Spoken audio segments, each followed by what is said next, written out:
I'm Christopher Clark, and I'm traveling the world to discover its true treasures, the UNESCO World Heritage Sites. This time, I'm in the Middle East, with its relics of long-lost global empires, its palaces, mosques, and legendary squares.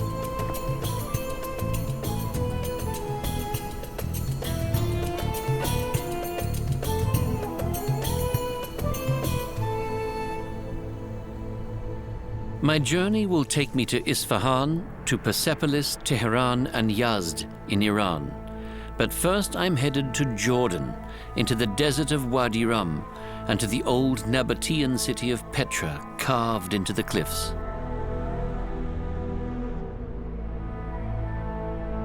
Wadi Rum is breathtakingly beautiful, and it's much more than just a desert. A spectacle of stone, sand, light in a time that seems to stand still. This is the landscape of Wadi Rum. For 12,000 years, the Bedouins and their culture have occupied this place. And what remains today of that long history? That's what I'd like to find out. These desert cliffs are up to 400 meters high. The Arabs call them hisma. When the sandstorms come, it feels like you're on another planet. This valley was created by a geological fault more than 30 million years ago. Even the stars bow down to this land with us, as the Bedouins say. They revere this region. It has been their home since time immemorial, and it's a World Heritage Site. They live in tents that they weave themselves from goat's wool and camel hair. I am a guest of the Bedouin Sheikh, the chieftain of the tribe. The sound of the coffee mortar is an invitation. Coffee is more than a drink to the Bedouins. It came to them on the caravans from Yemen, where the Sufis used it to keep themselves alert during their nighttime devotions. There's an entire ceremonial culture associated with coffee. Assalamu alaikum. And my name is Chris. This is Sheikh Abu Nasr, the chieftain of the tribe, and his brother, who was also his deputy.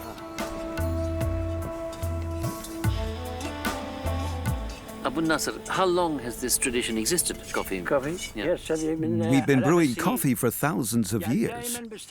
It's an important legacy from our ancestors. You will find coffee in every household. Drinking it is a valuable ritual for us. Coffee's more than just a symbol of hospitality. Business deals, negotiations, problem solving, nothing happens without coffee, even within the family. You drink 3 cups, say the Bedouins. The first for your soul, the second for your sword, and the third because you are a guest.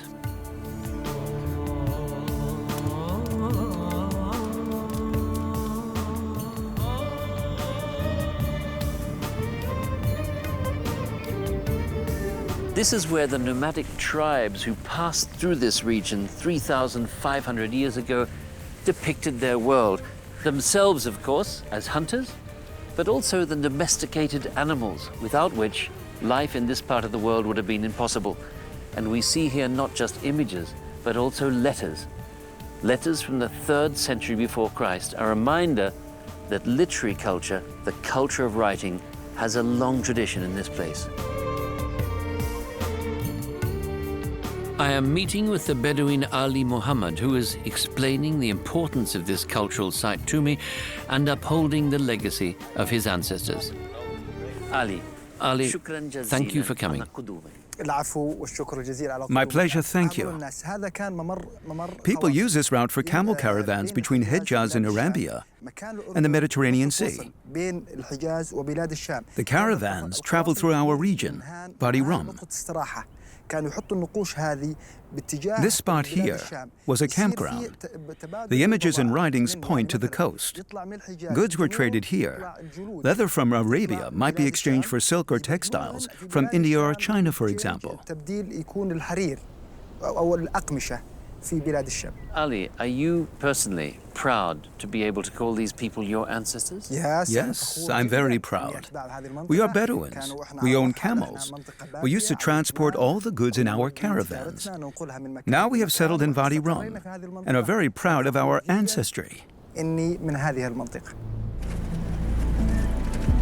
When British agent Thomas Edward Lawrence, known as Lawrence of Arabia, was traveling in Wadi Rum, he said that he felt humbled into insignificance by this landscape. And that makes sense to me, and I find it difficult to leave this magical place. But my destination is something of a consolation. I'm on my way to Petra, the millennia-old city carved into the cliffs at what was once the heart of an ancient Middle Eastern network of trade routes.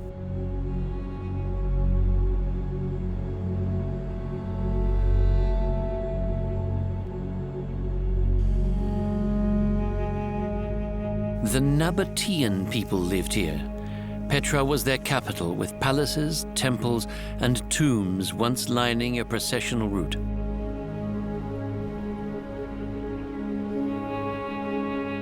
Relics of a great past, a civilization that, despite extensive research, is still shrouded in mystery. The city can only be entered from one side. At its narrowest point, the path is only 2 meters wide. This narrow access route made Petra impregnable, and some descendants of this legendary people still live here. The Nabateans, people who carved this area here, they start carving the area and the temples in the area here. It's our grandfather. They carved that, and they were Nabateans, but were originally Nabateans. They comes from Yemen to Petra, and to have this area as a capital for them, and that is in 5th or 6th century BC. They do this. It was very famous at the olden time, because at the olden time, in 5th century BC, there were about 20,000 people of Nabateans. They were living here, and they have their palaces, and they have their kings, especially like Aretas the first, and the second, and the third, and the fourth. And they were the kings of the Nabateans. The Nabateans came to the Transjordan region in the 1st century BC. Their caravan raids were widely feared. Later, they hit upon a more lucrative business idea and began serving as escorts to caravans en route to the Mediterranean. They also started trading. Isn't there something a little surreal or even absurd about the fact that there's an enormous city carved into the rock in the middle of a desert? Petra grew into a metropolis because it was located directly along one of the world's oldest trade routes, the incense road. Incense, myrrh, and spices like saffron, pepper, and cinnamon. Back then, all of these items were as valuable as gold, and they stimulated a flourishing international trade. The Nabateans, who were a bit like the oil sheikhs of the 20th century, transported this precious cargo from the Arabian Peninsula through the desert to the Mediterranean Sea via countless camel caravans. It was a sort of living pipeline. For a long time, it was believed that the Nabateans had left behind a golden treasure trove in Al-Khazne, the treasury hidden deep in the cliffs. The rumor is what lent this place its name. But the treasure was never found, and now we know that in fact this was a mausoleum for a Nabatean royal family.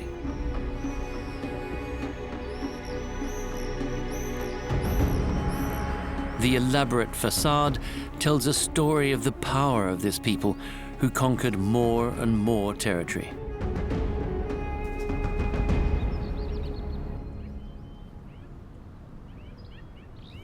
At the pinnacle of their power, the Nabateans even conquered Damascus and laid siege to Jerusalem. But they'd clearly pushed their luck. The Roman Empire was having none of it and summarily annexed their territory. The Nabateans became Roman vassals. The kingdom became the Roman province of Petra. But why did this formerly flourishing mercantile city ultimately fade? In the 3rd century, mercantile cities like Palmyra in Syria rose up as competitors. And on top of that, Petra was hit by multiple earthquakes.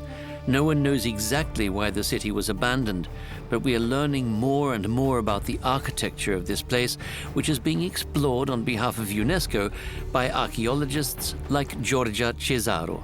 The style was very much influenced by the Hellenistic style coming from Greece. In fact, the Nabateans were merchants, so they were trading with the Greeks at the time, and they imported also some of their architectural styles. So of course there were also local features. For instance, the Nabatean capital is peculiar, is typical Nabatean, and it can be seen at the main monuments like the monastery or at there or in the treasury.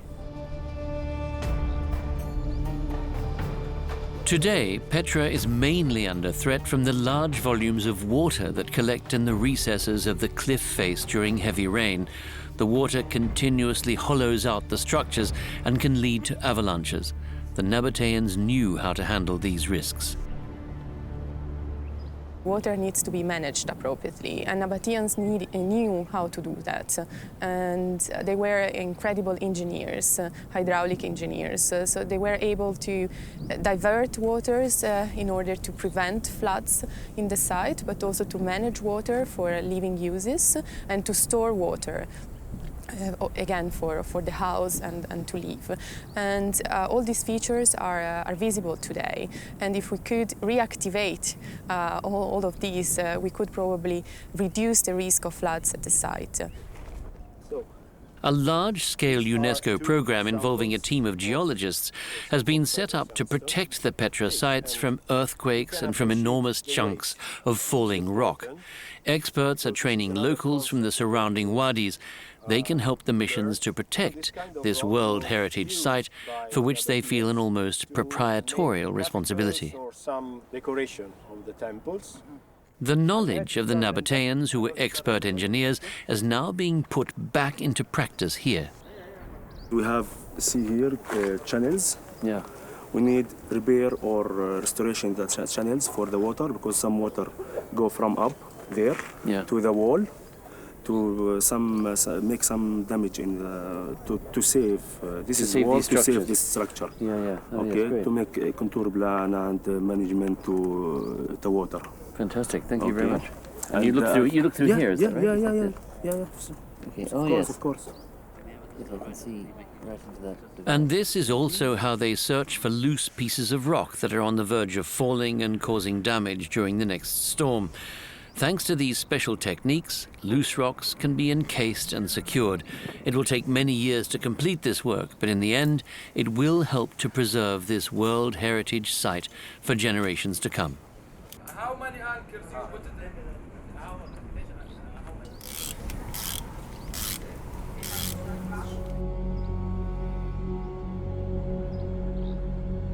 in? This is a human creation, but it looks as though it grew naturally from stone.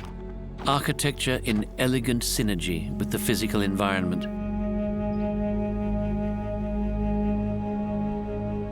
Jordan is a land of many wonders.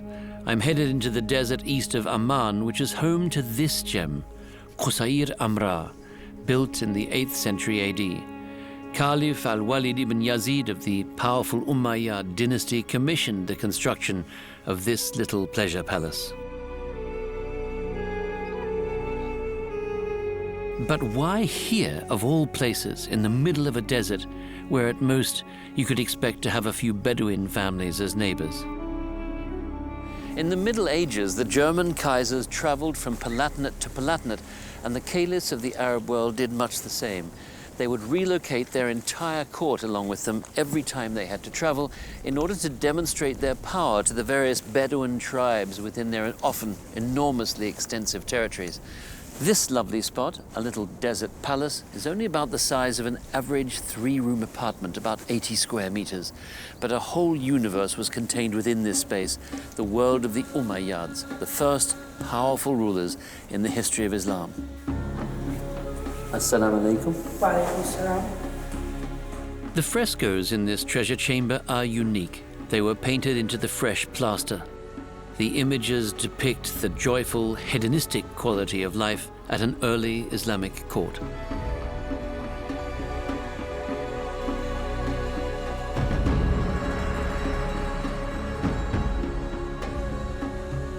You may be asking yourself, doesn't Islam strictly forbid the visual depiction of living beings?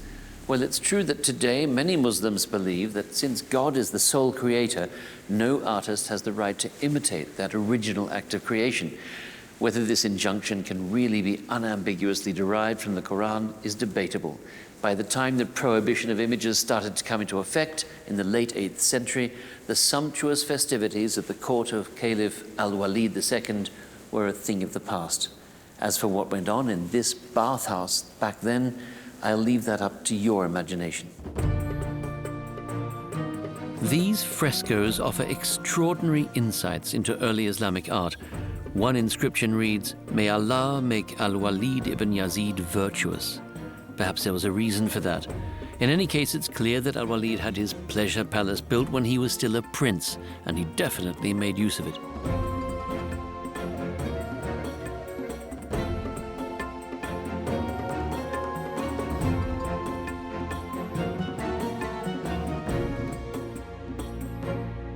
Archaeologist Romel Gharib knows this place better than anyone. This place is a special place. It's not for public. It's only for the Caliph, who was, who's ruling this area, the capital in Damascus. They are coming down here to the desert to get sometimes fun, to get hunting, get relations with Bedouins or tribes who is living all over here. So this is a very private site. There is some images which you can read from this, that this is a Christian site, especially when you look at the images of Jesus or something, or the ancient images. But also this is very simple to say that people who was living here, artists, they are doing the same images in the churches, which in Jerusalem, in Damascus, in Amman, all over this. So they are the same artists who are doing this kind of fresco. For years, the frescoes underwent restoration using special techniques. But already in the 19th century, an incredible discovery had been made. Among the figures depicted here are the Emperor of China, Roderick of Spain, the King of the Goths, and the King of Ethiopia. The Caliph apparently considered these rulers as his peers. But pride comes before a fall. Al-Walid's reign lasted for just 1 year, after which he was overthrown and assassinated, and that marked the beginning of the end for the Umayyad dynasty. This desert palace was abandoned forever. It remained as a witness to an ancient heritage, preserved here as though it were locked away in a vault. I'm on my way to visit what remains of the hub of one of the great civilizations of the ancient Middle East. Long before there were great empires in Europe, Persian King Darius founded the ceremonial capital city of his empire in 520 BC, Persepolis. He found the perfect location in Persia's mountainous south.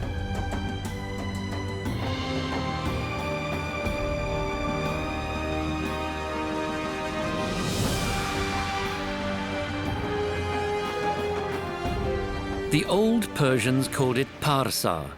Persepolis was its Greek name. Little remains of its palaces and temples on this rocky 15-hectare plateau, but you sense that this was once the headquarters of an imperial power. Even the ruins are awe-inspiring. And this is how Persepolis looked in Darius's day. In the center was the Apadana, the king's audience hall. His residence was next to that, as were smaller palaces for the members of the royal court. The decisions made in this place had a lasting impact on the history of the world. The Persian Empire continued to expand, subjugating growing numbers of people. Conquered peoples sent envoys to Persepolis once a year, and they were always warmly received. King Darius and his successors were not arrogant in victory. The delegations sent by the 28 conquered nations entered the city of Persepolis through this gate of all nations. The Persian Empire was the largest the world had ever seen up until that point.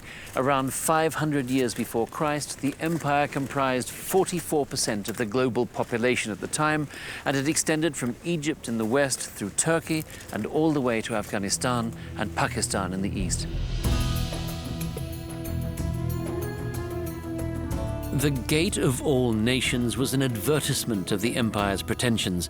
It opened like a large, friendly maw to accept the envoys of other nations that were now a part of the greater Persian Empire. Once they passed the gate, they were permitted to climb the stairs to the audience hall, just like the Persian nobles. On the day of the Persian New Year, Nowruz, delegations from all 28 countries climbed these steps up to the palace to pay tribute to the king. We can still picture it now as though we were watching a film. The Arabs with a camel, the Carians or Sarangians with weapons and a cow, the Libyans with a goat and cart, the Ethiopians with a jug and ivory. All of them came here to honor the King of Kings. At the eastern stairs of the Apadana Palace, you can still make out the courtiers in the incredibly detailed reliefs. They're over 2,500 years old. Some archaeologists believe that the emperor invited Greek artists to create these depictions. The differences between the delegations and their cultures are clearly visible. These images show only harmony and peace. There are no representations of strife or war. To be immortalized in a relief in this most sacred of places was considered an honor naturally, but it was also a clear declaration, set in stone literally, that these peoples owed the Persian king their undying obedience and service. All delegations had to report to the ruler. This was how he held together an empire made up by such diverse parts of the ancient world. And the monumental Apadana was the place where they all came together, the center of the king's empire.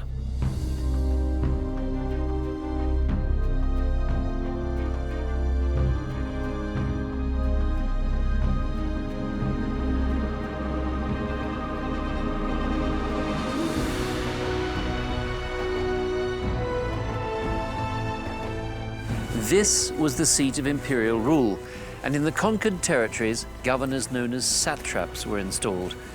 Just like the Romans, 1,000 years later, you might be thinking. But there is one important difference here. The Roman emperors wanted their subjects to identify with Rome, to become Roman.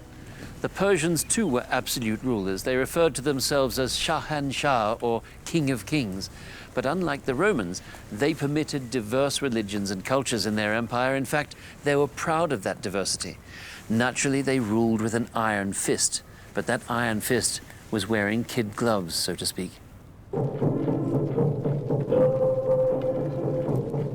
In October 1971, the Shah at the time, Reza Pahlavi, celebrated the 2,500th anniversary of the Persian monarchy in Persepolis. He invited monarchs and presidents from around the world to the grandiose festivities, as though he were pretending to be Darius the First. Everybody had an active role in Achaemenid culture. No nation was dead during the Achaemenid period. It appears that everyone was in constant interaction and cultural exchange. If we were to pinpoint the major foundations that helped the formation of this civilization, it appears that the relative freedom established at that time facilitated all those interactions and cooperations. Therefore, each culture was given the chance to show what it had to offer. In that sense, the great audience hall and its columns are still an important part of many Iranians' identity, despite, or perhaps because of the fact, that they represent a time before Islam had come to this country. This is another reason why, after the Islamic Revolution in 1979, the Ayatollahs wanted to tear out the last roots of the monarchy and finally raze Persepolis to the ground, but they were prevented from doing so. UNESCO named Persepolis a World Heritage Site in the same year, and the Iranians' pride helped to preserve this place.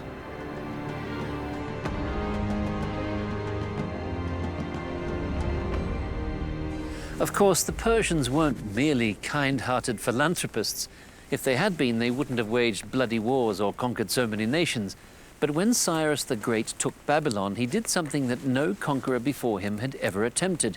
He refused to create a regime of fear or to enslave his new subjects. He tolerated all of their customs, traditions, and languages, and he freed the Jews from Babylonian captivity and ensured that they could return to Jerusalem and rebuild their ruined temples.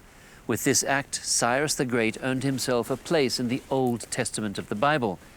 And it was in Babylon, too, that a more than 2,000-year-old object was discovered, which, at first glance, looks like a terracotta rugby ball. But the engravings on this object, known as the Cyrus cylinder, are actually something like the first charter of human rights. The cylinder has been compared to the English Magna Carta or the American Constitution. The cylinder reads, "I declare today that every person is free to practice any religion they desire and to live where they please on the condition that they do not infringe on the property of others." Some tombs of the kings of Persia are carved deeply into the rock, but sadly it seems as if they've taken with them the idea of tolerance and respect for other cultures and beliefs. There are, of course, many downsides to empires. They're forged in war and they rule by force. But in order to survive, an empire also has to secure the allegiance of many peoples representing more than one ethnicity, language, and religion.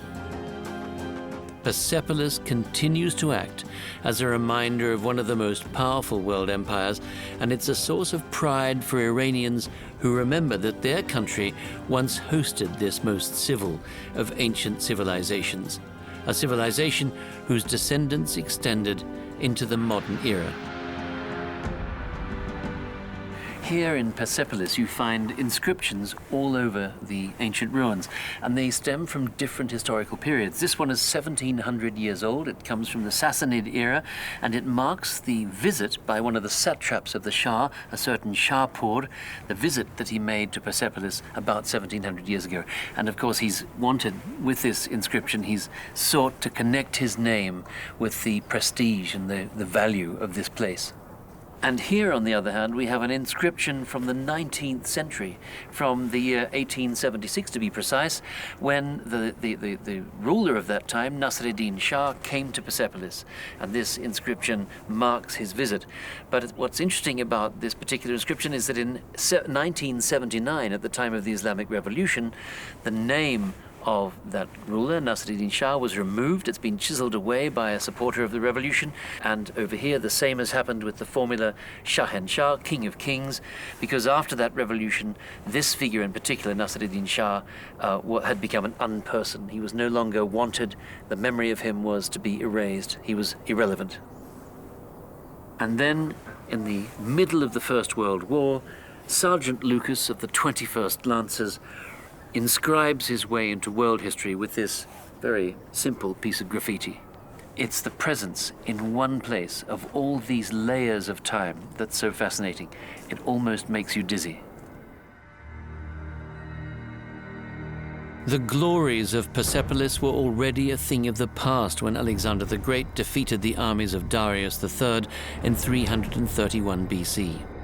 Alexander marched into Persia and committed a supreme act of vandalism when he entered Persepolis and put the city's magnificent buildings to the torch. It's widely believed that he did so as revenge for the partial destruction of the Acropolis in Athens by the Persians.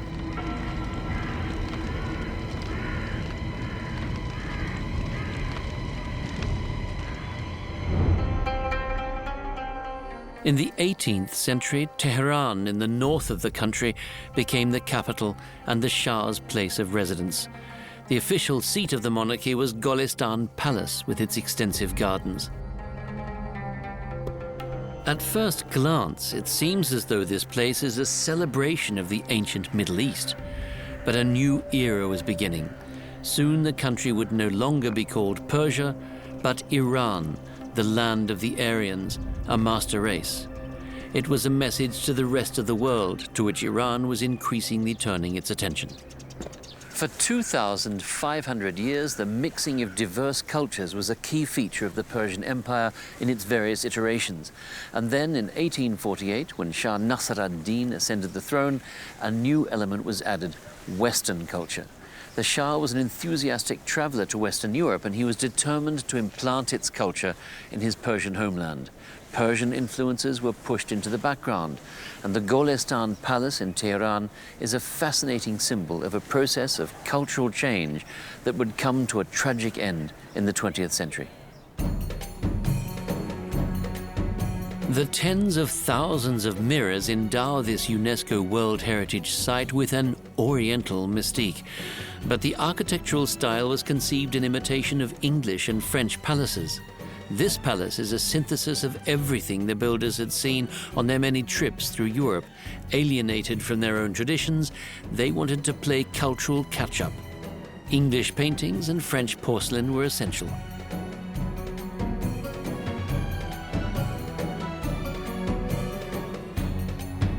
We're in the throne room, where in 1967, Shah Reza Pahlavi crowned himself emperor and his wife Farah the first empress in Persian history. In so doing, she later said, he made all women in Iran empresses. The monarch, a determined and authoritarian ruler, initiated reforms that did not sit well with the deeply religious members of his society. Islam was also undergoing a process of revival and intensification in the country, and many Iranians felt that the Shah's interest in the West represented a threat to their values. This process had already begun under the Shah's father, who was also named Reza and resided in these rooms.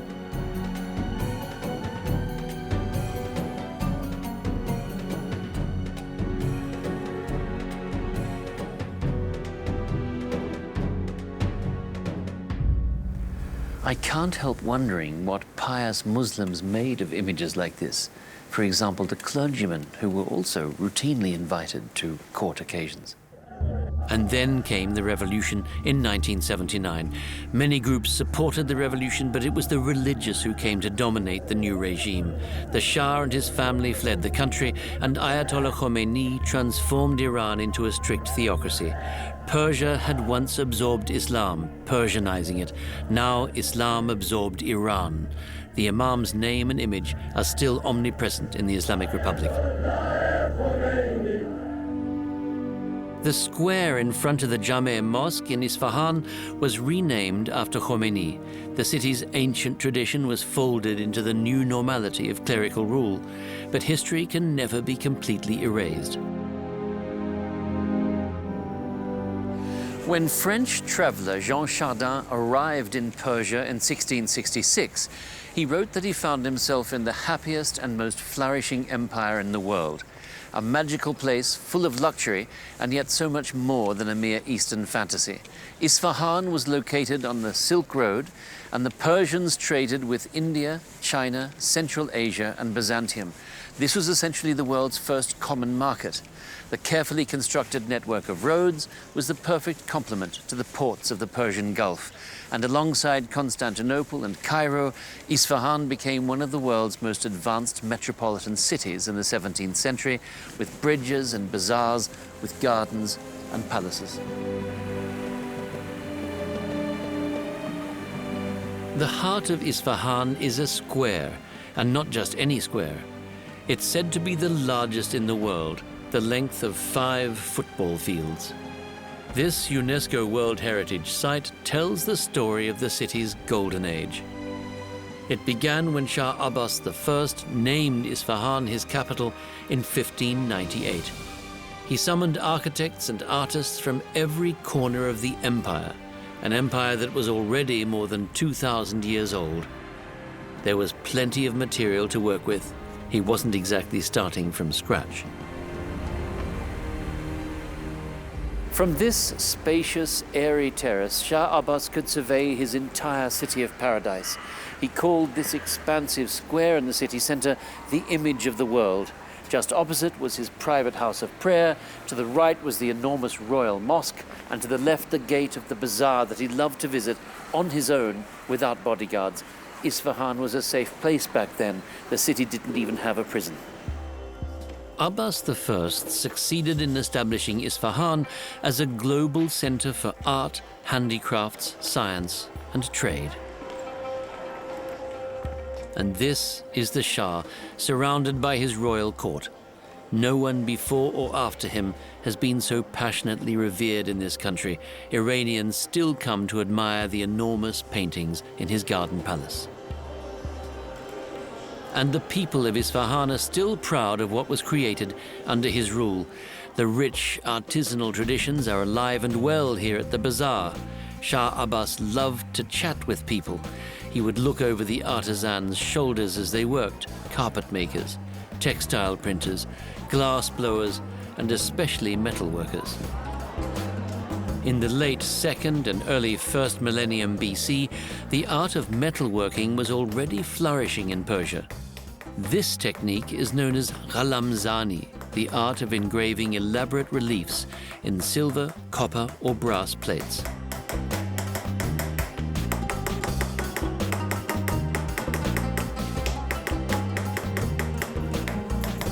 Salam. Haletun chetore? Almost all of these objects have very elaborate patterns on them. Are these patterns, do they have a meaning, or are they just decoration? Oh, no.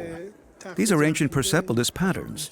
This here, for example, is an old Persian king. Darius. Yes. And these are his soldiers. And the deity Ahura Mazda. Ahura Mazda. Isfahan is a center of metalwork and of engraving, but also of many other handicrafts. Why is this city such an important center for handicrafts? How did it become that way? Because since ancient times, Isfahan has been the home of great Iranian kings. The main road connecting different parts of the world passed through Isfahan, and it was a center of trade. Merchants from all over the world came to Isfahan. All sorts of handicrafts and other things could be found in Isfahan. This is how Isfahan became a cosmopolitan city. Shah Abbas also commissioned the construction of this bridge. People from other cultures crossed it to enter the city. Muslims, Jews, Zoroastrians, Christians, and people of other faiths managed to live peacefully side by side in this place. Even today, Isfahan still radiates tolerance and a zest for life.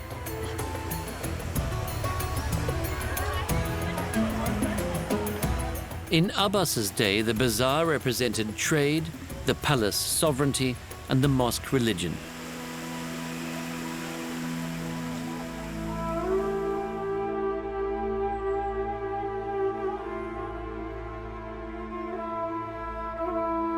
Today, the 11th century Jame Mosque is also a UNESCO World Heritage Site. It is the mother of all mosques in Iran and the largest one in the country.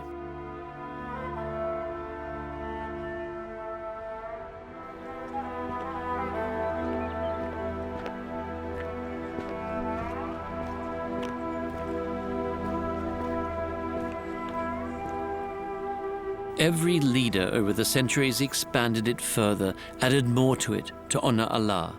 The result is breathtaking.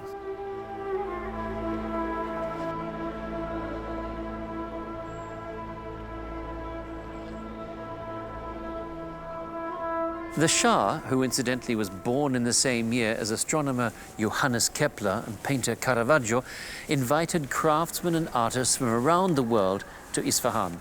They brought cobalt and indigo pigments from India and China using a secret kilning process to create the perfect blue that we see in the tin-glazed pottery and mosaics. Quran verses are harmoniously interwoven with patterns from nature. The Quran views nature as a book in which God reveals himself to humanity. This is another reason why gardens play such a vital role in Persian culture. The most important design elements include effects of light and shadow that highlight plants, pavilions, and masonry.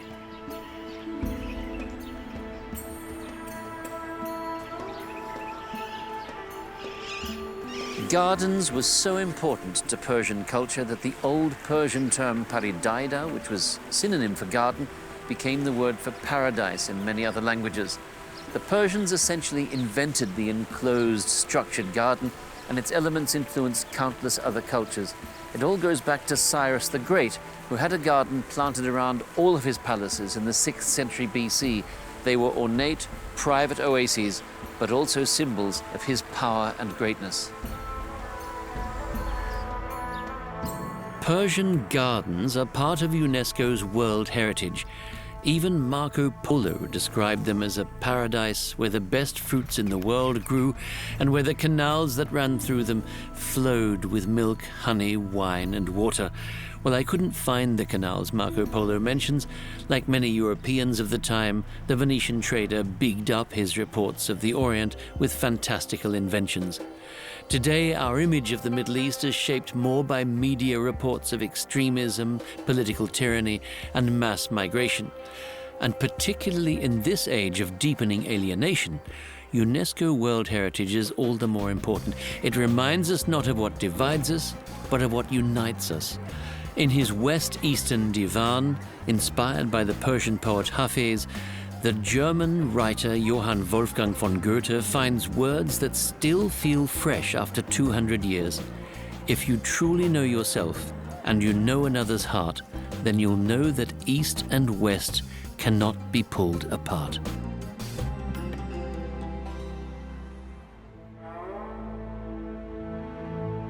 I'm on my way to the remote city of Yazd in the barren heart of the country.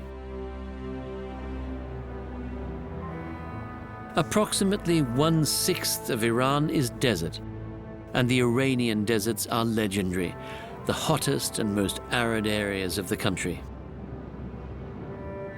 There's very little humidity, rain is rare, the weather is extremely hot in summer and cold and dry in winter. But there's a lot of beauty in these desert regions. Some areas are dominated by dunes. The deserts of Central Asia and the subcontinent are mostly sand-covered. But the largest impassable area lies on the Iranian plateau in southeastern Persia.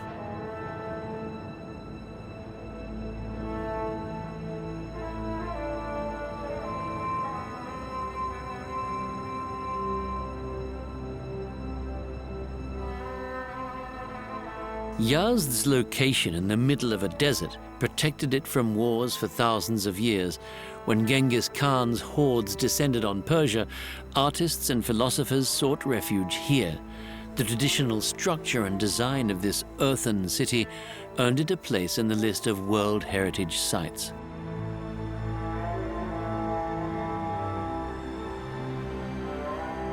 The city of Yazd is located in the Vavre Desert, close to the ancient spice and silk roads. The people here found ingenious ways of making do with the scarce resources available in a desert region. Water flows into the city through a sophisticated system of pipes and channels. Modernization has so far spared this remarkable city.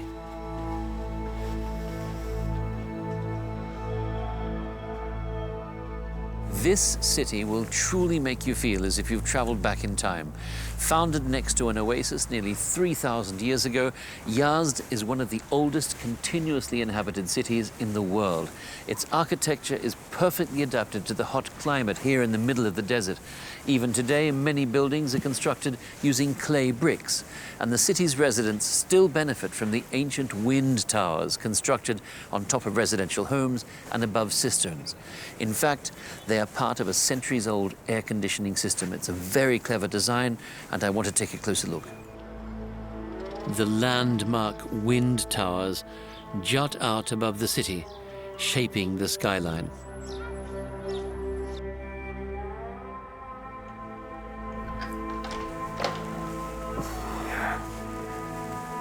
It's really hot outside, 36 degrees in the shade. But here, it's pleasantly cool. Why? Because of water and wind. This structure is basically a gigantic architectural heat exchanger. Cool air comes down through the tower. It's further cooled by contact with the surface of the water, and the warm air inside the house, pulled up by a thermal current, leaves the house through this half of the tower. It works like this.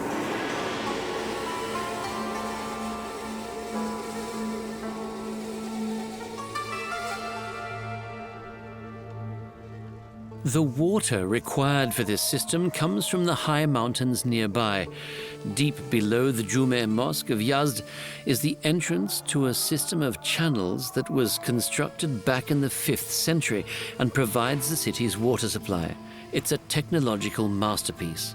A whole network of these channels, known as qanats, extends like a spiderweb from Yazd into the surrounding country. This system also became the standard in other parts of Iran very early on. It too belongs to the UNESCO World Heritage.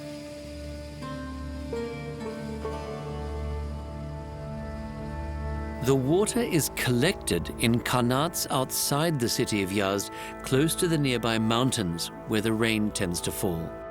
The qanat system performs with amazing consistency. There are only small variations in flow from year to year. In this dry region, a regular supply of water is an almost miraculous achievement. Yazd is on the UNESCO World Heritage List because the city and its surroundings are an outstanding example of a traditional settlement. It represents the interaction of humans and nature in a desert environment, and most of all, it is still intact architecturally and culturally.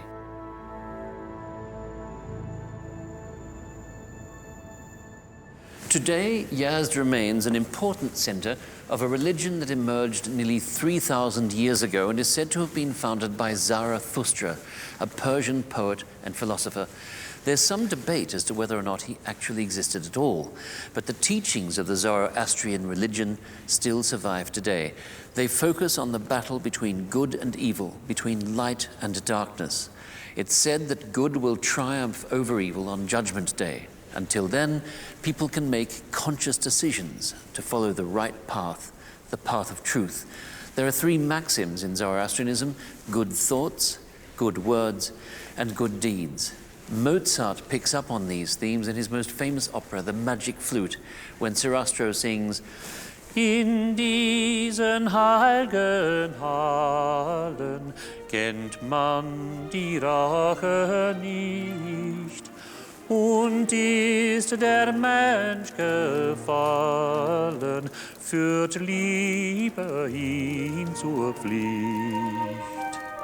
It's said that Zarathustra guards a flame in the Zoroastrian temple that has burned continuously for 1,550 years as a symbol of light and goodness. In addition to the temples, the country is dotted with dakhma, or towers of silence, the most striking architectural evidence of Zoroastrian belief. One commandment of Zoroastrianism dictates that the earth be kept pure. So, in order not to pollute the ground, the bodies of the dead were kept in these towers of silence outside the city.